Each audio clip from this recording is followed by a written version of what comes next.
No 2. līdz 18. jūnijam Rīgas festivāla ietveros klausītāji varēs apmeklēt 8 dažādus koncertus Rīgas baznīcās un koncertzālēs. Pirmo reizi šāds festivāls notiks, un tas ir tikai sākums. Šajā gadā mēs pārsvarā piedāvājam mūzikas projektus, bet nākotnē pilnīgi noteikti festivāls apaugs ar daudz dažādām lietām. Līdzās muzikai nostāsies gan vizuālā māksla, gan teātris, iespējams arī kino.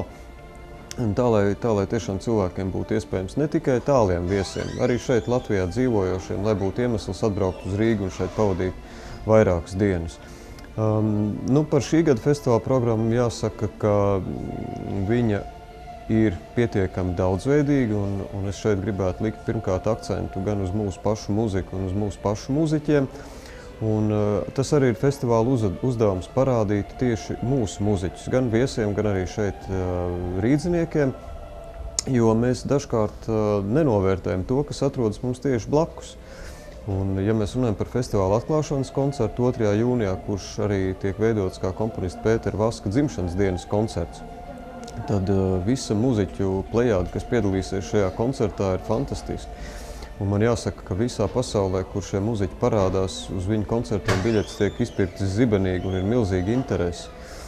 Kaut vai Latvijas Nacionālais simfoniskais orķestris, Valsts akadēmiskais koris Latvija, diriģents Māris Sirmais, fantastiski solisti, kur jau Latvijā ir plaši pazīstama Alīna Pagostkina, un kur tad vēl, protams, runājot par Pētera Vaska muziku.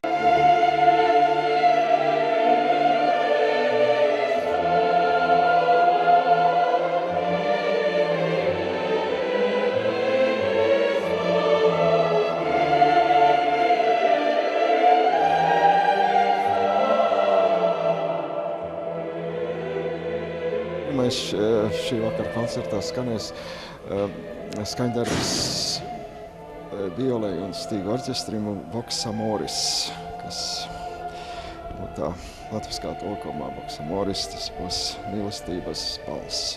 Otrais skaņdarbs, kas skanēs šajā koncertā, tā būs mesa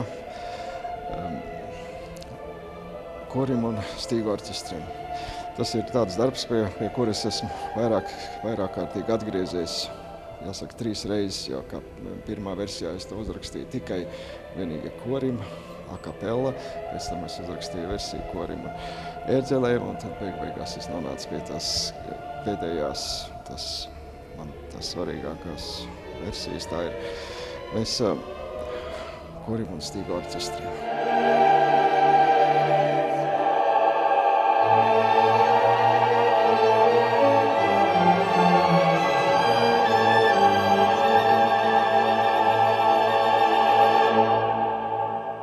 Koncerta pēdējais skaņdarbs, ko es droši varētu nosaukt par manu pašu svarīgāko un būtiskāko, tas saucas Credo.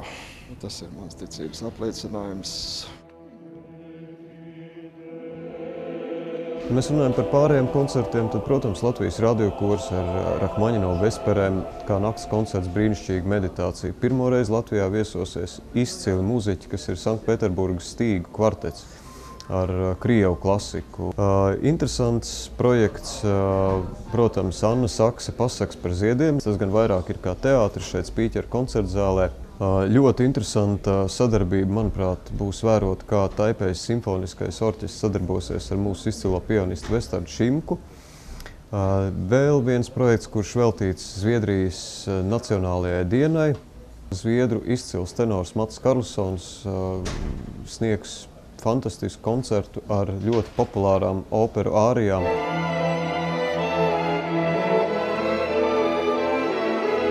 Sajūtas ir tās, ko mēs piedāvājam, ne tik daudz varbūt iedziļinātos opusos un tonalitātēs, kas, protams, tādiem labāk informētiem cilvēkiem ir svarīgi, bet tiem varbūt, kuri nepārzina šīs lietas, nevairīties no tā, bet nākt un mēģināt katrā koncertā izjust kaut kādas jaunas sajūtas. Tas ir tas, uz ko mēs arī aicinām.